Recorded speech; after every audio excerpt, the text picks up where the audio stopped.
Agriculture is not crop production as popular belief holds. It is the production of food and fiber from the world's land and waters. For many farmers, from chicken, dairy, fish and pigs, all have one major ultimate goal: production.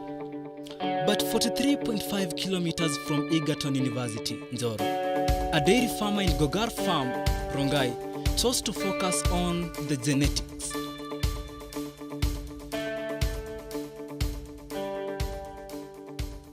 I want to focus on the idea of providing good genetics. This was part of the first World Congress on Innovations for Livestock Development, which took place on 26th to 30th June, organized by iLINOVA, which was a collaborative involving Egerton University, Kenya, Obafemi Awolowo University in Nigeria, and Lilongwe University of Agriculture and Natural Resources in Malawi. The Congress featured leading scientists, producers and policymakers who reviewed the current state of knowledge and innovation in livestock genetics and breeding, animal health, application of biotechnology in reproduction and livestock feeding and nutrition. A mid-Congress farm visit to see the first-hand application of the sub-themes definitely sealed the second day of the Congress. After all, work without play makes Jack a dull boy. If you take the cows to the dairy, you are left with a slurry problem where the dairy is. If you take the dairy to the cows, there's no movement of the cows, only in a small area. So the cows come in to milk, the slurry goes back on the field. The dairy itself is a pasture management tool. If you look at this field we're in today, 1.5 years ago, this was gum trees. Not very good gum trees. In fact, these are some remnants here. And that is why I took them out, because I found they were not growing properly. I was disappointed with their growth rate. I thought we could do better with dairy. For 18 years of bringing the dairy to the cows can clearly be stated under the sub-theme, Innovative Input Systems. Mr. Cow asked, really? Innovative? Believe me, I'm looking every year for something which is better. But so far I don't think we have found anything where we can honestly say will serve our needs better than this. A tick for innovation. But what for sustainability? We have pretty good stargrass, Cynodon-dactylon. Yeah, very simple, nothing very special about it. It's native grass. We haven't planted it. All we have done is create the right conditions for good natural stargrass to flourish. High fertility, removal of weeds like this. Very simple, very low cost. And stargrass wants to grow here. One thing about stargrass, and I hope maybe there may be one or two amongst you who will be able to tell me more, but it is my understanding that the roots of stargrass produce compounds which I believe are cyanide compounds, which compete very effectively with most other weeds. So eventually stargrass will, under the right circumstances, will more or less smother anything else. There are some exceptions. This is one, and anything that grows very fast at the beginning of the season when the ground is flat will come away before the stargrass. But as soon as the stargrass is established, that's your pasture for the year, basically. Bearing in mind that the dry season takes a toll of about 4 months in that area, you must be wondering if he really sustains his animals. This is our cheapest form of feed, by a long way. So the better we utilize our grazing, the cheaper our overall system. But it does not provide everything. Rhodes grass is a fair feed. It's good, but it's not perfect. It's reasonable in energy when it's reasonable in protein when it's young, but it is not that good in energy even throughout its growing life. So we have to supplement. So what we practice here is, I think, what you might call partial mixed ration. Not total mixed ration. total mixed ration would be housing your cows and feeding them everything they need in that place. We don't do that. We keep them in a relatively small area. I would like to make it smaller with more electric fencing, but it is a work in progress. So we keep them here, and we bring the feed in feed boxes, which I don't see now, but I suspect they're further up the field. There's one there. Okay. This will just, these feed boxes, yeah, this one is for, I'll explain that in a second. The feed boxes are 4 foot by 4 foot, and they enable us to mix the silage and the other concentrates that we consider necessary to balance the grass ration. That tends to be a mixture of some protein source, whatever is available cheaply, a certain amount of wheat bran, maize bran sometimes, but I don't particularly go for maize bran. But maize, milled maize, we try and include a bit, usually 2 to 3 kilos roughly of milled maize. Or at the moment, milled maize is expensive, so we're using wheat. Why wheat? Well, because wheat is so cheap. So normally it's the other way around. But that's one thing. You be flexible. There's no such thing as one formula. I don't mean for feed, and I don't mean for dairy. This is an example of something which is completely different to everybody else, but it works for us. Okay, so we move from here to other areas of the farm on the other side of the river. So effectively we have 3 or 4 different pasture areas where this machine stays and is in the center. That then is used for grazing for 2 to 3 herds. What we have here right now is a herd of mature cows and a herd of first calvers. Because most of our herd is very young, our first calvers are more or less equal to all the rest of the herd put together. Now, the Israelis told me, oh, this is a complete waste of time, you don't do that. Okay, well, there is a logic to it. My logic is this: we don't wait till our cows get to be so old as to be useless and cull them. We usually try and increase the rate of genetic improvement by keeping our cows a short time only and selling them. When they still have value and they are useful to another farmer somewhere down the line. You can see ours is an extensive system. It does not suit cows when they're old. They prefer to move shorter distances and have the food brought to them. So this works for 3 lactations. I think my oldest cow here is 5 lactations. In Kenya, that's rare. The irony is, why are they so thin in the middle of the wet season? I'll tell you why. Because, and ironically, these are fatter in the dry season. Because what happens is we bring a much more balanced feed in the dry season. And because there's nothing else, they eat it. In the wet season, they like green grass. So they go and look for it. And they do a lot more walking, and they eat much less than the people. Normally, over the year, our average is around 19, 20. Okay, so that gives you, and bear in mind that half our herd is in its first lactation. Okay, most would go beyond that. What do you do with the male calves? The male calves, mostly, some get sold. It depends on, they get sold, but I mean some, maybe 50% get sold. People buy them for breeding. They're breeding or whatever. But the majority, but bear in mind we use sex semen. So 80 to 90% of our calves are female. It would be more if we used only sex semen. It would be 92%, as I mentioned. But what normally happens is that even for old cows, we are using sex semen. So sometimes it takes 4, 5 straws to get a pregnancy. Now, you know the price of sex semen. So after 4, we say, enough. You've wasted my money enough. Conventional semen, 1 or 2 straws. No pregnancy by 6 straws. Out. But usually, and this is a disadvantage of this system. The Frisian cow, the Holstein cow, is very demanding feed-wise. We all know that. So if you in a system like this, we struggle to keep up with the feed requirements.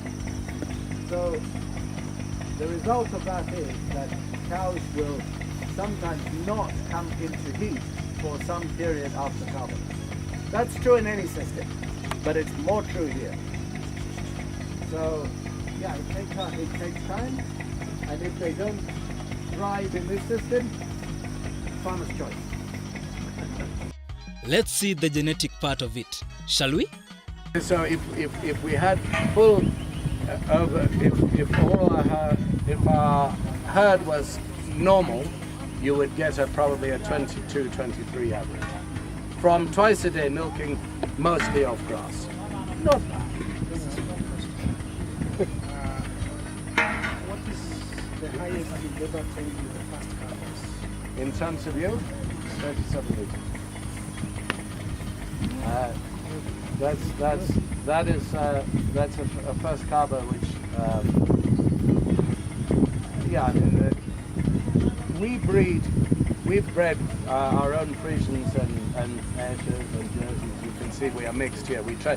When I say mixed, we have pedigree Frisians, we have pedigree Ayers, or Viking Red, because I consider the two more or less the same. Genetically, they're almost identical. Whether you call it a Viking Red or an Ayrshire, they're genetically almost identical. So we treat them as one breed. And Jerseys. So we have between 5 and 10% Jerseys and about 5 to 10% Ayrshire. So that's another thing. If you consider that the average, if we were pure Frisian, it would also be higher. No, and I'll tell you why, because we do a TMR. And so it varies from week to week. If there's one thing I would say that matters more than anything is if you are not going to have a total mixed ration in a zero graze unit, you have to be awake. You have to change your ration every 2, 3, 4 days. And that is why I'm complaining to the guy who does the feeding here. My fault, by the way, because the general is always the one who's to blame for the guy who we've been breeding for 80 years. Yeah. Okay, so there's really no reason why, for our conditions, I like a smaller animal. As you can see, most of these, we have very few heavy ones. I prefer, because of the ease of moving, I prefer a smaller animal. Also, I would suggest that for many dairy farms in this country, if feed is going to be limiting from time to time, you're better off with a smaller animal than a big one. A big one may give you a bigger yield, but it has a much higher maintenance requirement. And especially now, if that animal has to move to feed, you'll struggle in the dry season. An animal which has got too much white on it is not good for us, especially no white eyes, white vulva, not good, cancer. Much lower life expectancy. This is now the innovative part of the dairy, being brought to the cows. Just to give you an idea of why this system is like it is, you can hear that engine in the far background. What it's doing is it's providing the vacuum, it's running the vacuum pump, but it's also at the same time to cool the engine, it has a drum of water. That drum of water at the end of milking is now hot. So that is the same water now that is now used later for cleaning everything. So we don't have to bring extra wood and so on here. That does the job. Any other innovations? We have started an innovation which is also co-funded by the Dutch government, where we are now packing silage in bales which are this big, by this big, by this big. They weigh 50 kilos. Okay, so it's a seriously compact, it's an 80-ton press. Mm-hmm. It's a serious press. And the idea is to make a briquette, if you like, of silage, put it into a plastic bag, eliminate as much air as possible, and then double seal it with a heat sealer, and again this now goes out in briquettes, if you like, bags, briquettes, whatever you like to call it. And why do we choose 50 kilos? Because this is not aimed at making me rich and famous. This is aimed at trying to get people in the hinterland who don't have the opportunity to make their own silage to be able to share in all-round milk production. Yeah. They can, if you come, everybody who lives in Kenya will know that the majority of people who bring milk to a milk collection center do so in 50 kilo churns, Yeah. 50 liter churns. Yeah. Weight 50 kilos. So if you're bringing a churn full of milk and it weighs 50 kilos, you can go back with a bag of silage which weighs 50 kilos. So that's the logic. Despite all these achievements, he had to go that extra mile against all odds. To the vet department, they'll tell you that BBD does not exist in Kenya. Let me tell you, it does exist. I've taken samples and I've had them tested in Europe in different labs. It does exist here. Okay, and I know this. One of the things, the characteristics of BBD is abortion, and we had problems with abortion some years ago, and we leptospirosis of BBD are both causes of abortion. And we sent our samples about 5-6 years ago to Scotland, and we got we found they were all sent 16 samples, 13 were positive for BBD, and about 8 of them for leptospirosis. These were okay. I was choosing animals that had aborted, so I was wondering what's causing them. Anyway, to cut a long story short, we now, as far as I'm aware, we are the only farm in Kenya who imports BBD lepto vaccine. Are you telling me that I'm the only farm in Kenya that has BBD and lepto? No chance. Okay, so we do this for all our animals. For brucellosis, we had some positives for brucellosis. The vaccine of choice used to be S19, as I'm sure you are aware. It was produced by Endostoport in South Africa mainly. Okay, that it became very difficult to get, extremely difficult. So eventually we went for another more modern vaccine called RB51. RB51 is again not available in Kenya. Can you believe this? You know, these are the main diseases that we suffer from, and you can't get the vaccine locally. So we had to special import for RB51, special import for BBD lepto, and all sorts of other things. We do the normal stuff like breakwater and anthrax and Calves are the foundation of the farm, so calf management is critical, as the farmer explains. Most important single thing about calf rearing is colostrum. And I'm so serious about that one. Okay, you milk, as soon as the cow calves, you milk her out. Normally you'll get enough, maybe 6, 8, 10 liters of colostrum.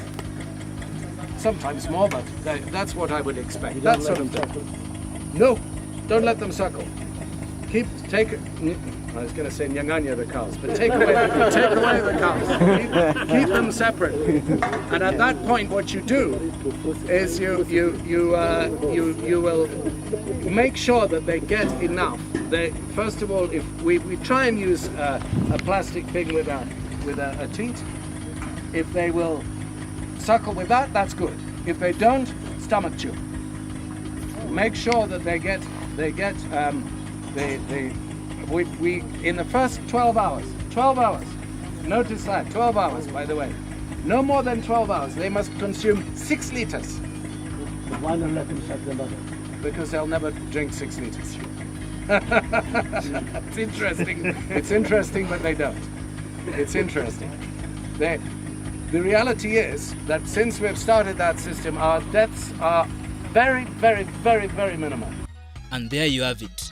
We have seen the importance of innovative input systems depending on the situation for sustainability.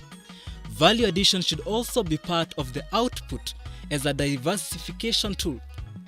Don't forget to have the right breed. color and size of the cow as per the management system.